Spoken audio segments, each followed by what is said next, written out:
You're going to get some clarity and some wisdom from our friend, Senator Ted Cruz. Morning, sir. How are you doing?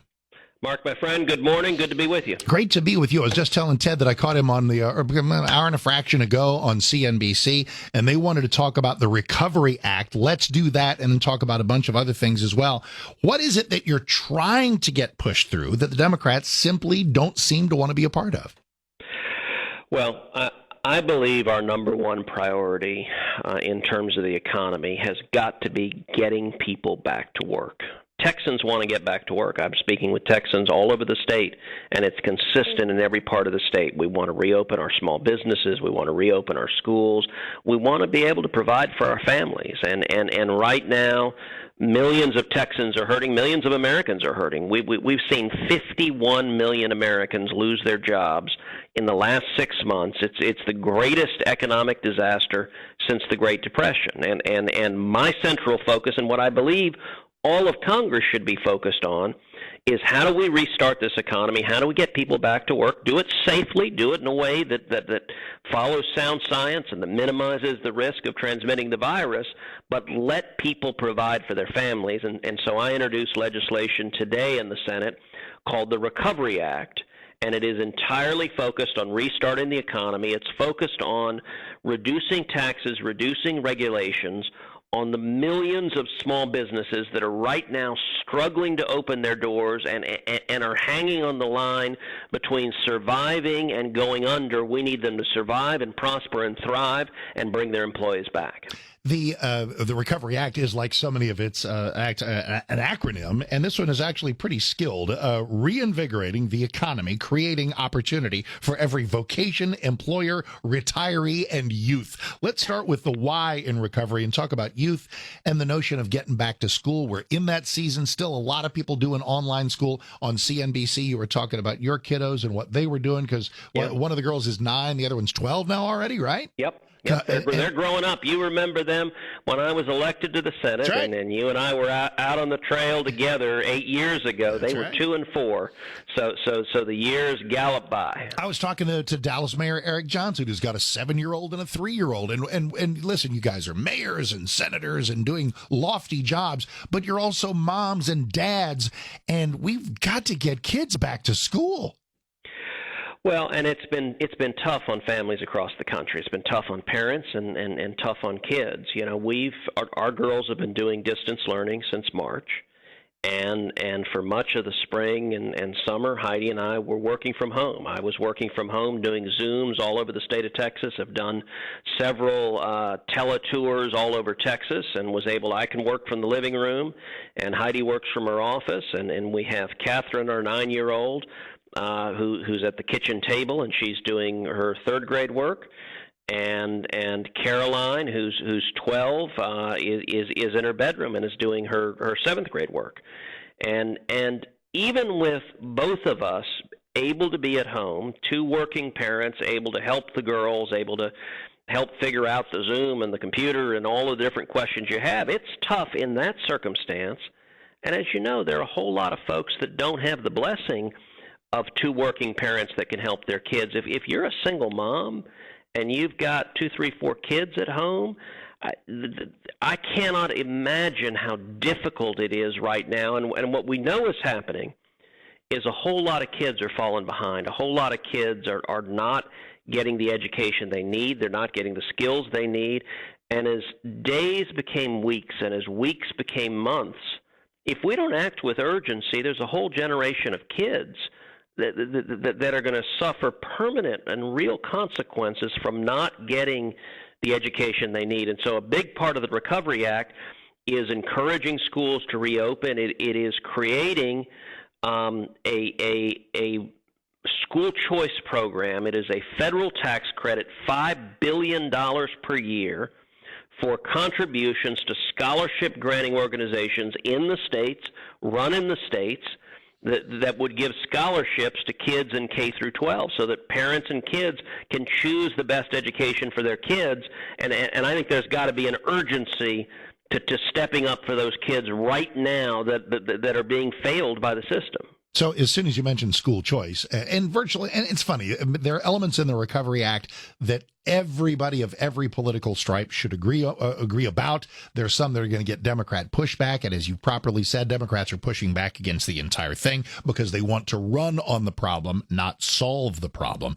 But as soon as you put school choice in there, it's instantly divisive. But I believe in a telling and even useful way, because school choice, when we get the virus past us and various other things, I think school choice is going to be one of those resonating issues for the years to come. Well, if you look at the Recovery Act, it has $50 billion, so $5 billion a year for 10 years in federal tax credits. That's all new money. Now, listen, I've been part of the school choice battles for 3 decades, and the main argument used against school choice that is typically put forward by the teacher union bosses is that they don't want to take money from public schools. Well, my legislation doesn't take 1 penny from public schools. It's $50 billion in new money, and the way it's designed, these are scholarships that can go to the public schools. They can go to private schools. They can go to religious schools. Whatever the parents and kids decide, it's brand new money, but what it's designed to do is empower that single mom to make the choice that's best for her kids. Empower that parent who's struggling, whose school may not be open, to say, okay, my kids need to get an education, and I'm going to make a choice to educate my daughter, my son. And it is, I think, it is a profound civil rights issue to be helping kids get an education, because education is the gateway to every other opportunity we have in society. Senator Ted Cruz is here. Recovery Act, you learned about it on his website. Follow the Twitter feeds at Ted Cruz. So the Recovery Act is a large and encompassing package of ideas. Must it pass as a whole, or can it be broken down? Is it possible to pass some of it, and what are its prospects? So it's certainly possible to pass some of it, and actually there are elements of the Recovery Act that have been included in the smaller targeted relief package that Republican leadership has introduced this week, and we're going to be voting on that targeted relief package. The most important piece that Republican leadership's plan includes is my legislation on school choice. And so the $5 billion a year tax credit is in the targeted relief plan that we're going to vote on this week. I think it is likely that we will get the votes of every Republican, or virtually every Republican. We'll see. I think we'll get a majority. And unfortunately, I think it's likely that every Democrat, or virtually every Democrat, will vote no. And it's not even because they oppose the provisions in the targeted relief bill.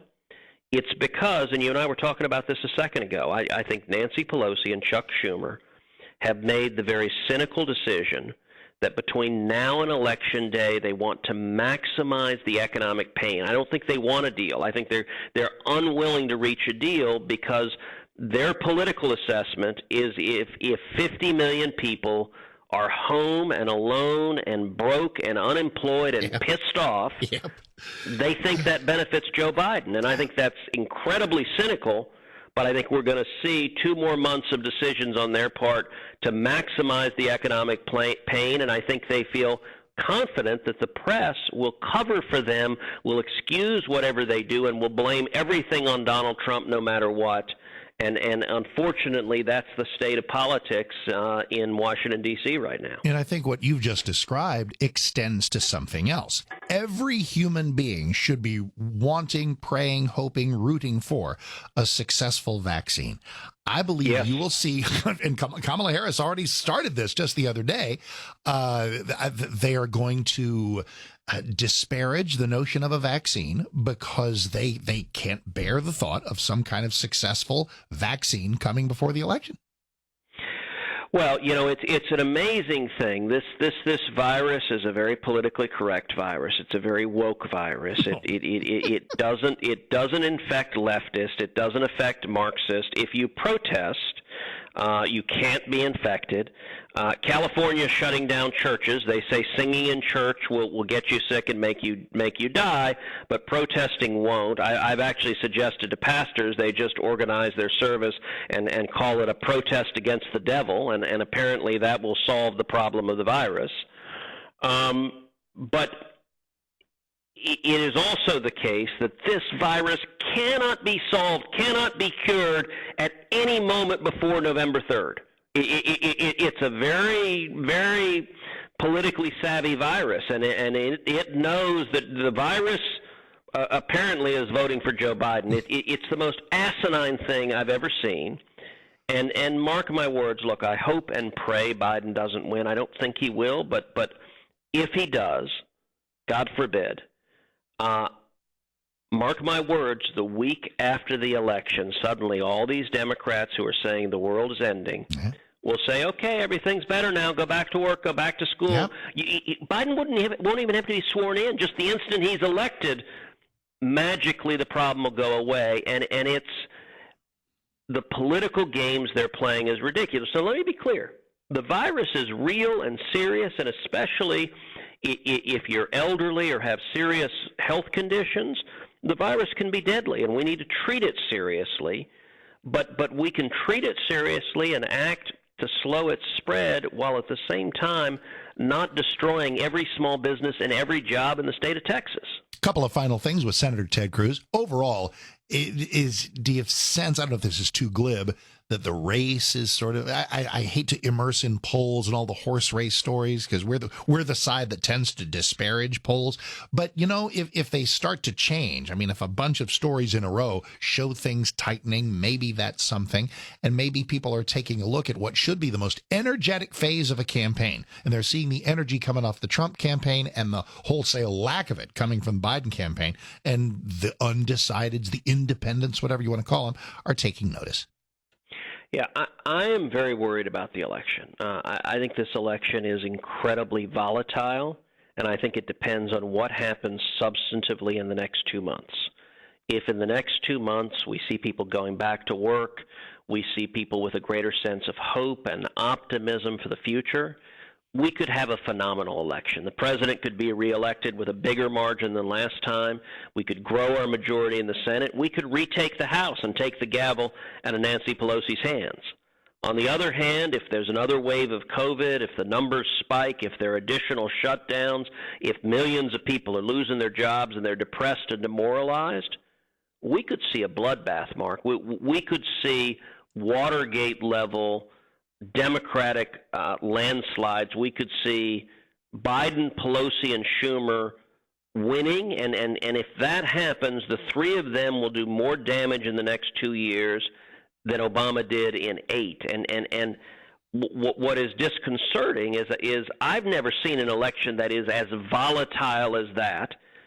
I believe Republicans win if this is an election based on ideas, if it's an election on the contrast between socialism and free enterprise, if it's an election on the contrast between rule of law and the Constitution or riots and anarchy and violence in the street, we win, and we win handily.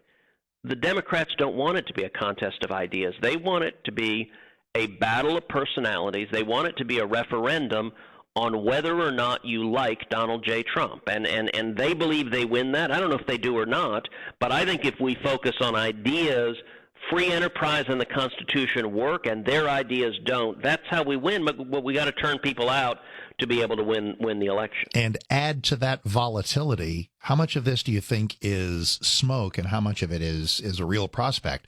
The notion that we may not know, especially if it's close, we may not know the finish on election night, and many, many states with that infernal mail-in voting and fraud and everybody lawyered up. This could be another election that takes most of November to figure out.